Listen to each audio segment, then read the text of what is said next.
नमस्कार साथियों, मैं प्रमोद उपाध्याय बाल विद्या मंदिर सीनियर सेकेंडरी स्कूल खत्रीपुरा नागौर के ऑनलाइन एजुकेशन पोर्टल पर आपका हार्दिक स्वागत करता हूं। जैसा कि मैंने पिछले वीडियो में आपको संज्ञा के बारे में बताया था, 3 प्रकार की संज्ञा मैंने बताई थी आपको।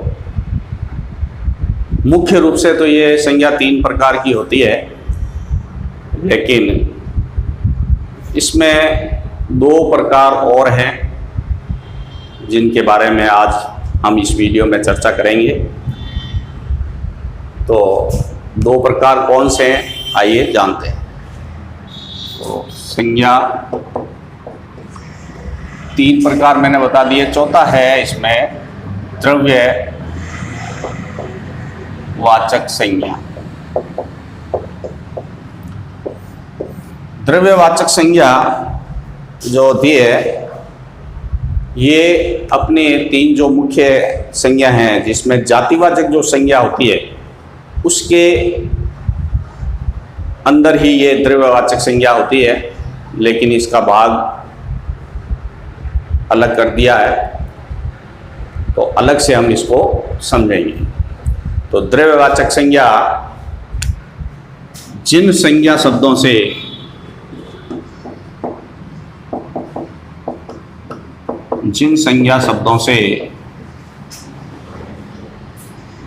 किसी द्रव्य या पदार्थों का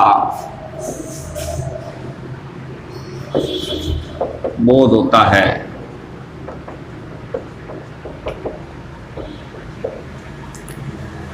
उसे द्रव्यवाचक संज्ञा कहते हैं।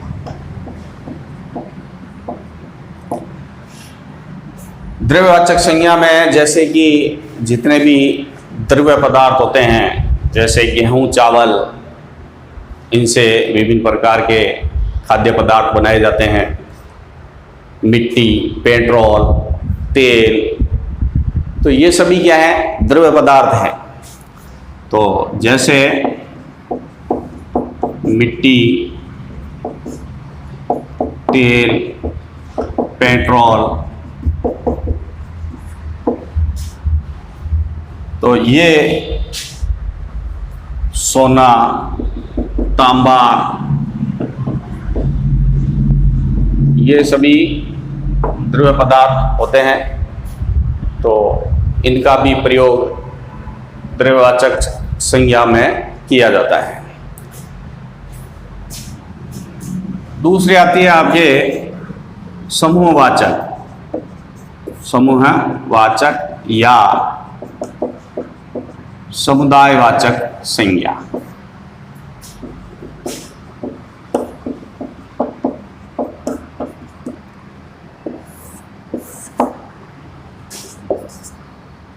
समुदायवाचक जैसा कि नाम से ही मालूम है, तो ये संज्ञा भी जातिवाचक संज्ञा से संबंधित है, उसी का ही पार्ट है। दूसरा पार्ट, पहला पार्ट द्रव्यवाचक और दूसरा समूहवाचक या समुदायवाचक। यानी समुदायवाचक संज्ञा उसे कहते हैं जिसमें किसी समूह या समुदाय का बोध होता है। जिन संज्ञा शब्दों द्वारा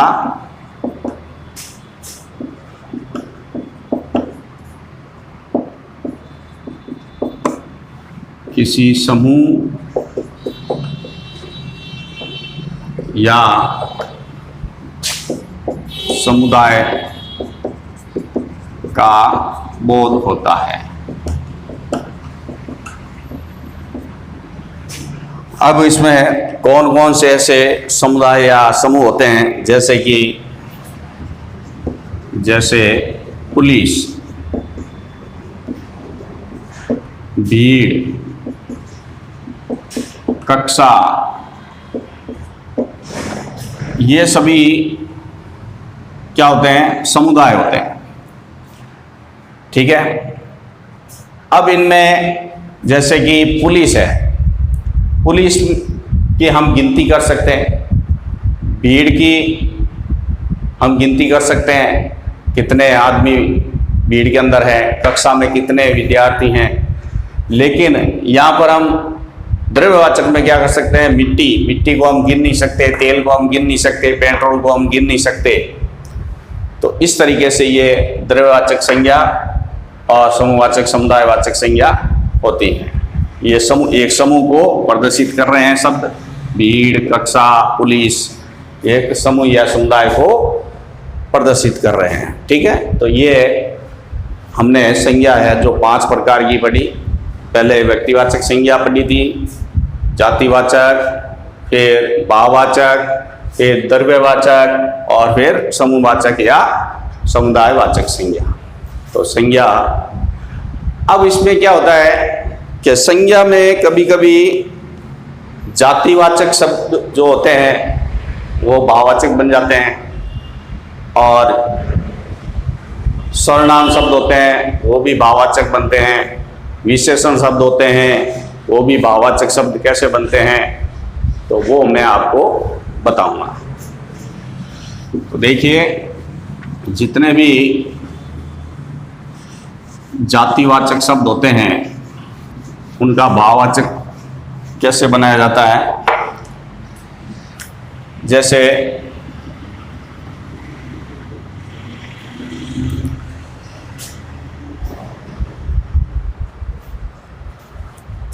भाववाचक शब्द, जैसे कि मैंने बताया था जातिवाचक में, जातिवाचक इधर लिख देते हैं जातिवाचक संज्ञा और इधर लिख देते हैं भाववाचक संज्ञा।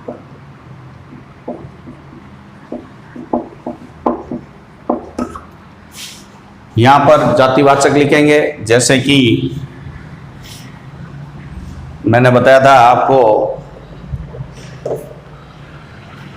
अभिनेता, अभिनेता एक जाति होती है। अभिनेता, जैसे कि अभिनेता, अभिनेता में कोई भी हो, कोई भी अगर अभिनय करता है तो वो अभिनेता होता है। अगर हम इसका भाव लें तो ये बनेगा अभिनय, अभिनय यानी अभिनेता क्या करता है, अभिनय करता है। ठीक है, ऐसे ही दूसरा उदाहरण लेते हैं हम,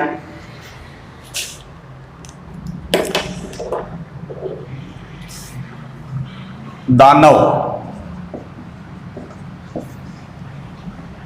दानव एक राक्षस प्रवृत्ति का होता है, तो इसका भाव होता है दानवता, दानवता। ऐसे ही मानव, मानव एक जाति होती है, मानवता। इसमें ता जो जोड़कर प्रत्यय, ता प्रत्यय जोड़कर इसको भाववाचक संज्ञा में बदल दिया गया। इसी तरीके से अब इसमें अपन लेते हैं सर्वनाम शब्दों से, सर्वनाम शब्दों से भाववाचक बनाना।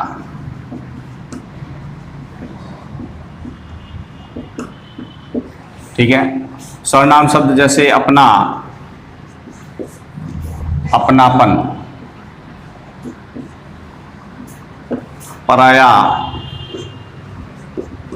परायापन।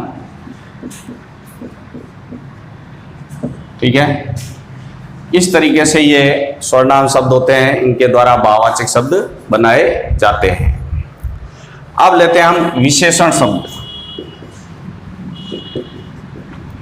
विशेषण शब्दों से भाववाचक बनाना, भाववाचक शब्द जैसे कि अच्छा, तो यहां पर भाववाचक बनेगा अच्छाई। बुरा, बुराई। यहां पर आई प्रत्यय लगा हुआ है, आई प्रत्यय लगाकर हम इसको भाववाचक शब्द बना सकते हैं। इसी तरीके से क्रिया शब्द के द्वारा भी हम भाववाचक शब्द बना सकते हैं। क्रिया शब्द जो होते हैं जैसे चलना, खेलना, दौड़ना, पीटना, मारना, तो ये शब्द होते हैं, इनके द्वारा भी भाववाचक शब्द बन जाते हैं। क्रिया शब्द हैं, क्रिया शब्द, और इधर लिख देता हूं मैं भाववाचक शब्द।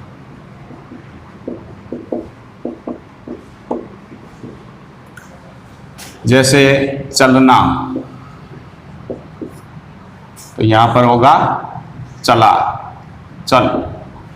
ऐसे ही हंसना,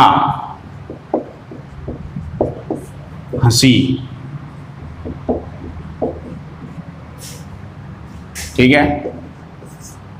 ऐसे ही पीटना, पीटा, मारना, मारा। तो इस तरीके से क्रिया शब्द भी भाववाचक शब्द में बदलते हैं, ठीक है। तो इस तरीके से ये जातिवाचक से, क्रिया सर्वनाम शब्द से और विशेषण शब्द से, इनसे भाववाचक शब्द बनाए जाते हैं। अब आता है कि कभी कभी संज्ञा के अंदर जातिवाचक संज्ञा व्यक्तिवाचक में और व्यक्तिवाचक संज्ञा जातिवाचक में प्रयोग में लिए जाते हैं। जैसे कि मैंने बताया था आपको कि जातिवाचक संज्ञा, जैसे जातिवाचक संज्ञा का व्यक्तिवाचक में प्रयोग, जातिवाचक संज्ञा का व्यक्तिवाचक संज्ञा में प्रयोग। कोई भी जातिवाचक संज्ञा शब्द है उसको हम व्यक्तिवाचक संज्ञा में किस प्रकार प्रयोग में लाते हैं। जैसे मैं उदाहरण लेता हूं, विपक्ष पार्टी के बड़े नेताजी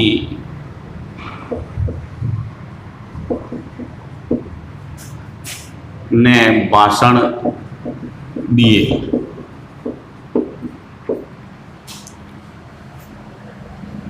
विपक्ष पार्टी के बड़े नेताजी ने भाषण दिए। तो यहां पर क्या है, नेताजी ने, ये क्या है, जाति। यहां पर जाति का बोध हो रहा है, जातिवाचक संज्ञा। अब इसको हम नेताजी शब्द को हम व्यक्तिवाचक संज्ञा में कैसे लिखेंगे या बनाएंगे।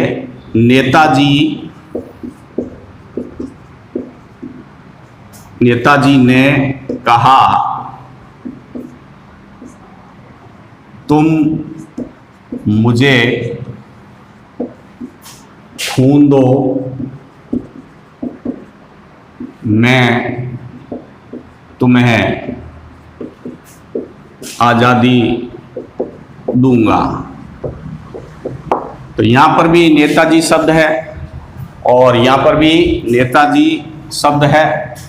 अब यहां पर जो नेताजी शब्द है कि विपक्ष पार्टी के बड़े नेताजी ने भाषण दिए, तो यहां पर जो नेताजी शब्द है वो जातिवाचक संज्ञा है। और यहां पर जो नेताजी शब्द है, नेताजी ने कहा तुम मुझे खून दो मैं तुम्हें आजादी दूंगा, तो नेताजी कौन है, सुभाष चंद्र बोस। सुभाष चंद्र बोस। तो ये एक किसी व्यक्ति का महान नाम है, नेताजी, सुभाष चंद्र बोस, नेताजी। तो ये व्यक्तिवाचक संज्ञा हो जाती है। इसमें क्या होगा, व्यक्तिवाचक संज्ञा। तो इस तरीके से जातिवाचक संज्ञा का व्यक्तिवाचक संज्ञा में प्रयोग होता है ऐसे शब्दों का। तो ये किन्हीं किन्हीं वाक्यों में प्रयोग होता है। और व्यक्तिवाचक का जातिवाचक में भी इसका प्रयोग होता है। जैसे कि कर्ण महादानी था, कर्ण महादानी था और आज कर्ण नहीं कंस मिलते हैं। तो यहां व्यक्तिवाचक संज्ञा से संज्ञा का जातिवाचक संज्ञा में प्रयोग। ठीक है। अब व्यक्तिवाचक संज्ञा जैसे कर्ण महादानी था, यह आपके सामने वाक्य है। कर्ण एक नाम है। महाभारत के अंदर जो कर्ण था, कुंती पुत्र कर्ण, तो वो कर्ण महादानी था, यानी कर्ण जैसा कोई भी दानी इस संसार के अंदर नहीं हुआ। तो ये कर्ण क्या है? कर्ण है एक व्यक्तिवाचक, व्यक्तिवाचक संज्ञा हो गया। अब इसी शब्द को मैं यहां लेता हूं, कर्ण आज कर्ण नहीं कंस मिलते हैं, कर्ण नहीं कंस मिलते हैं। अब यहां पर जो कर्ण शब्द है ये क्या कर रहा है? यहां पर एक व्यक्ति नहीं है, यहां पर ये एक व्यक्ति को नहीं दर्शा रहा है, यहां पर एक कर्ण जैसे एक समुदाय यानी एक समूह को बता रहा है, यानी उसके लक्षणों को यहां पर गुणों को प्रकट किया जा रहा है। यानी आज कर्ण नहीं कंस मिलते हैं। तो यहां कर्ण एक जाति के रूप में है। क्यों है? क्योंकि कर्ण के जो गुण हैं, लक्षण हैं, क्योंकि कर्ण महादानी था तो कर्ण जैसा था, तो वो उसके जो गुण थे, उसका जो व्यक्तित्व था, उसको यहां पर दर्शाया गया है। तो एक जाति के रूप में ये होता है। तो जातिवाचक संज्ञा हो गई, जातिवाचक संज्ञा। ठीक है। तो इस तरीके से ये व्यक्तिवाचक संज्ञा का जातिवाचक संज्ञा में प्रयोग होता है। और पिछला मैंने बताया था जातिवाचक संज्ञा का व्यक्तिवाचक में भी प्रयोग होता है। अब अगले वीडियो में, इस वीडियो में आपको इतना ही। अगले वीडियो में मैं आपको सर्वनाम के बारे में बताऊंगा, और जैसा कि आजकल बीमारी कोरोना वायरस की चल रही है, तो इससे बचाव होना बहुत ज़रूरी है। तो घर पर रहें, सुरक्षित रहें। धन्यवाद।